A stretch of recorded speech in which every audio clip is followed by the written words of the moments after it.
Hey everyone, and welcome to the Trans Vegan. Today I'm going to be making scrambled tofu.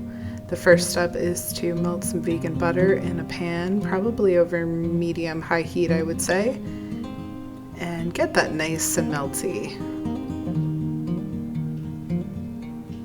And once that's thoroughly melted and heated up, you're going to want to add your firm tofu. Make sure that it is firm. Extra firm would work too, but you definitely don't want anything too soft.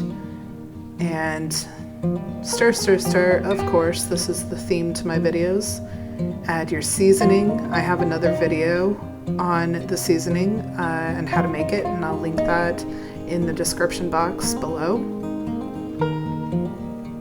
And I would recommend really generously seasoning your tofu, unless you really like the taste of tofu, which I'm kind of, half and half on, but I'm getting used to it. It's great. But trust me when I say this recipe is fantastic. So you'll just want to keep stirring, and what you're really looking for is kind of like a dark orange. I like my scrambled tofu to be kind of like scrambled eggs, so I like it to be a little bit on the drier side. I like it to be really crumbly. So once it's got that dark orange, that's how you know it's ready. And it's delicious. Enjoy.